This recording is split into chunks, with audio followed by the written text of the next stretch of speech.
નમસ્કાર વિદ્યાર્થી મિત્રો, જય હિન્દ, જય ભારત. વિદ્યાર્થી મિત્રો, આજે આપણે રિપોર્ટેડ સ્પીચનો ચોથો લેક્ચર શીખીશું. મિત્રો, લાસ્ટ લેક્ચરમાં આપણે વિધાન વાક્યનું ઇનડાયરેક્ટ શીખ્યા હતા. આજે આપણે પ્રશ્નાર્થ વાક્યોનું ઇનડાયરેક્ટ શીખીશું. સૌપ્રથમ આપણે નિયમો જાણી લઈએ. જે વાક્યને અંતે પ્રશ્નાર્થ ચિહ્ન આવે તેવા વાક્યને પ્રશ્નાર્થ વાક્ય કહે છે. જો વાક્ય પ્રશ્નાર્થ હોય તો ઇનડાયરેક્ટ કરતી વખતે રિપોર્ટિંગ વર્બ આસ્ક્ડ લખવું. સંયોજક તરીકે ઇફ કે વેધર લખવું.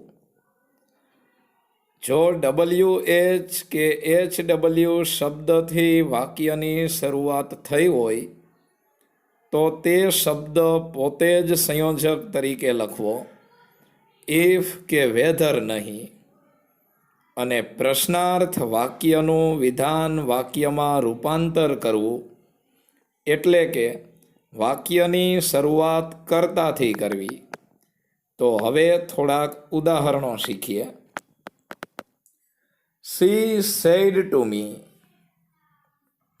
તેણીએ મને કહ્યું. Are you unwell? શું તમારી તબિયત સારી નથી? મિત્રો, આ વાક્યમાં બોલનાર છે સી. પ્રશ્નાર્થ વાક્ય છે એટલે રિપોર્ટિંગ વર્બ સેડ ટુને સ્થાને આસ્ક્ડ લખશું. સાંભળનાર છે મી. સંયોજક આપણે મૂકીશું ઇફ અથવા વેધર. પછી જે પ્રશ્નાર્થ વાક્ય આપેલું છે આર યુ અનવેલ, એ વાક્યને વિધાનમાં ફેરવવા માટે શરૂઆત આપણે કર્તાથી કરીશું, યુથી. અને યુનો સર્વનામમાં ફેરફાર કરીએ. યુ એટલે બીજો પુરુષ. બીજા પુરુષનું સર્વનામ હોય તો સાંભળનાર પ્રમાણે ફેરફાર થાય. સાંભળનાર મી પ્રથમ પુરુષ છે. જો મી પ્રથમ પુરુષ હોય તો આપણી પાસે જે યુ છે એ યુને પણ પ્રથમ પુરુષમાં ફેરવો. તો કોષ્ટકમાં યુ વાળી લાઈનમાં પ્રથમ પુરુષમાં તમે જોશો તો આઈ આવશે. પછી ક્રિયાપદ આરનું વોઝ અથવા વેર પણ આઈ સાથે વોઝ લખાશે. અને અનવેલ જવાબમાં છેલ્લે પૂર્ણ વિરામ આવશે. કેમ? કારણ કે પ્રશ્નાર્થ વાક્યનું વિધાન વાક્યમાં રૂપાંતર થઈ ગયું. બીજું વાક્ય, આઈ સેડ ટુ હિમ. મેં તેને કહ્યું. Were you present at the meeting yesterday? શું તમે ગઈકાલે મીટિંગમાં હાજર હતા? આ વાક્યમાં બોલનાર છે આઈ.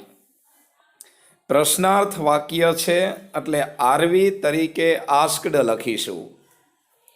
સાંભળનાર છે હિમ. સંયોજક ઇફ અથવા વેધર લખીશું.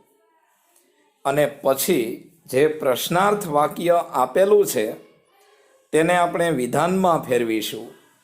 વિધાનમાં ફેરવવા માટે શરૂઆત કર્તાથી કરીશું, યુથી. યુ એ બીજા પુરુષનું સર્વનામ છે એટલે તેનો ફેરફાર સાંભળનાર પ્રમાણે થાય. અને સાંભળનાર હિમ ત્રીજો પુરુષ છે. જો સાંભળનાર ત્રીજો પુરુષ હોય તો આપણે યુને પણ ત્રીજા પુરુષમાં ફેરવીએ તો હી આવશે. કર્તા આવી ગયો. હવે ક્રિયાપદ વેર આપ્યું છે તો વોઝ અને વેરનું ઇનડાયરેક્ટ સ્પીચમાં હેડ બીન થાય. પ્રેઝન્ટ એટ ધ મીટિંગ પછી યસ્ટરડે આપેલું છે તો યસ્ટરડેનું તમે ધ ડે બિફોર લખો કે ધ પ્રીવિયસ ડે લખો, બંને ચાલશે. જવાબમાં છેલ્લે પ્રશ્નાર્થ ચિહ્ન મુકાશે નહીં. ત્રીજું વાક્ય, the woman sad to the stranger, should I help you? પેલી સ્ત્રીએ અજાણ્યા માણસને કહ્યું, શું મારે તમને મદદ કરવી જોઈએ? આ વાક્યમાં બોલનાર the woman, reporting verb asked, સાંભળનાર ધ સ્ટ્રેન્જર, સંયોજક ઇફ અથવા વેધર. પછી જે પ્રશ્નાર્થ વાક્ય આપેલું છે શુડ આઈ હેલ્પ યુ, એને આપણે વિધાનમાં ફેરવીએ. વિધાનમાં ફેરવવા માટે શરૂઆત આપણે કરતા આઈથી કરશું અને આઈનો સર્વનામમાં ફેરફાર કરીએ. આઈ એટલે પ્રથમ પુરુષનું સર્વનામ, જેનો ફેરફાર બોલનાર પ્રમાણે થાય, અને બોલનાર વુમન છે, ત્રીજો પુરુષ. જો બોલનાર ત્રીજો પુરુષ હોય તો આઈને ત્રીજા પુરુષમાં ફેરવીએ તો સી આવશે, કારણ કે બોલનાર એક સ્ત્રી છે. પછી ક્રિયાપદ શુડ હેલ્પ, તેનું શુડ હેલ્પ જ રહેશે. પછી કર્મ યુ, જે બીજા પુરુષનું સર્વનામ છે, એટલે ફેરફાર સાંભળનાર પ્રમાણે થાય. સાંભળનાર સ્ટ્રેન્જર, એક અજાણ્યો વ્યક્તિ, એ ત્રીજો પુરુષ છે. જો સાંભળનાર ત્રીજો પુરુષ હોય તો આપણે યુને પણ ત્રીજા પુરુષમાં ફેરવીએ તો કોષ્ટકમાં યુ વાળી લાઈનમાં ત્રીજા પુરુષમાં હિમ આવશે. ચોથું વાક્ય, આઈ સેડ ટુ હિમ, મેં તેને કહ્યું. હુ આર યુ, તમે કોણ છો? ચાલો મિત્રો, આ વાક્યમાં બોલનાર આઈ, બોલનાર પછી રિપોર્ટિંગ વર્બ પ્રશ્નાર્થ વાક્ય છે એટલે આસ્કડ, સાંભળનાર હિમ, સંયોજક WH શબ્દ પોતે, હું પોતે લખશું, અને સંયોજક હું લખાઈ ગયા પછી હવે જેટલું વાક્ય વધ્યું એને આપણે વિધાનમાં ફેરવીએ. વિધાનમાં ફેરવવા માટે શરૂઆત કર્તાથી કરીએ, યુથી. જેનો સર્વનામમાં ફેરફાર કરીએ તો હી આવશે. અને આરનું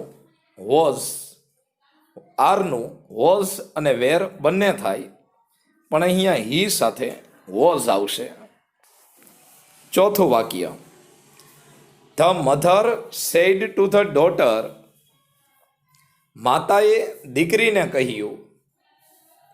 do you know where Ali is, શું તું જાણે છે કે અલી ક્યાં છે?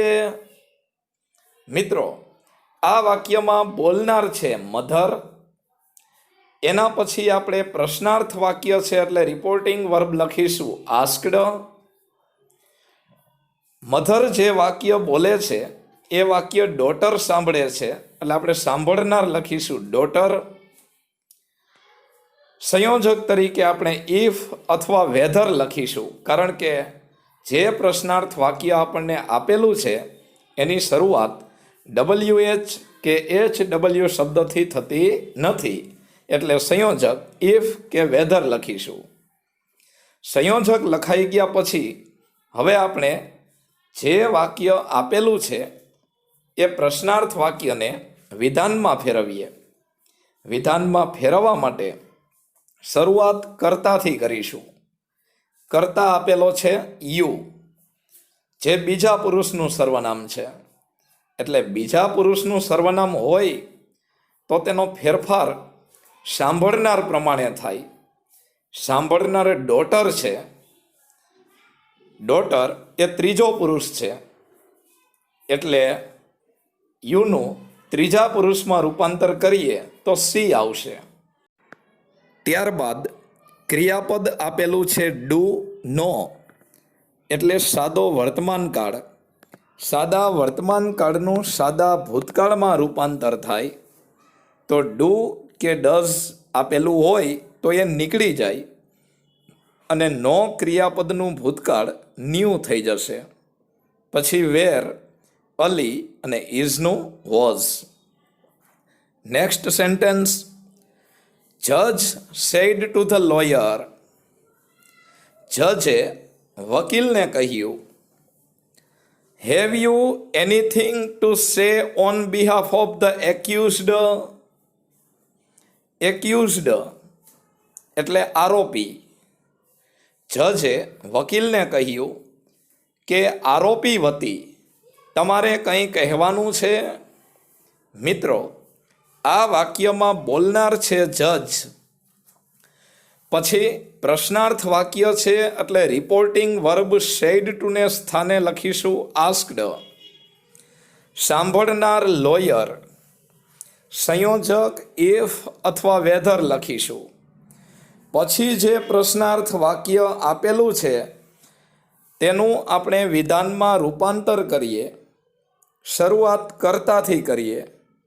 કર્તા આપેલો છે યુ. યુ એટલે બીજો પુરુષ, જેનો ફેરફાર સાંભળનાર પ્રમાણે થાય. સાંભળનાર લોયર છે ત્રીજો પુરુષ.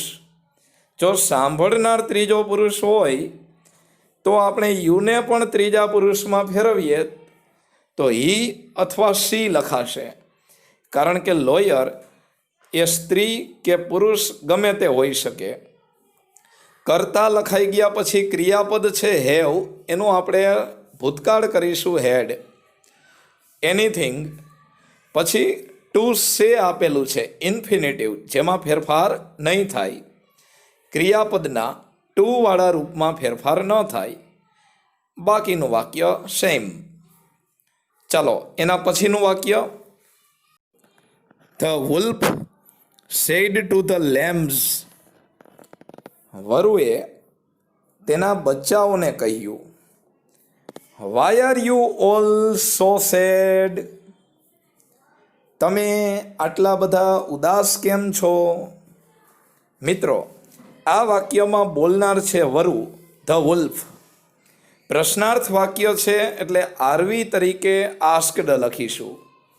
સાંભળનાર ધ લેમ્બ્સ, જેમાં પીના સ્થાને બી આવશે. સંયોજક WH શબ્દ વાય પોતે, અને સંયોજક વાય લખાઈ જાય પછી જે પ્રશ્નાર્થ વાક્ય વધે આર યુ ઓલ્સો સેડ, આ વાક્યને આપણે વિધાનમાં ફેરવીએ. વિધાનમાં ફેરવવા માટે શરૂઆત કર્તાથી કરીશું યુથી. યુ એટલે બીજો પુરુષ, સાંભળનાર પ્રમાણે ફેરફાર થાય.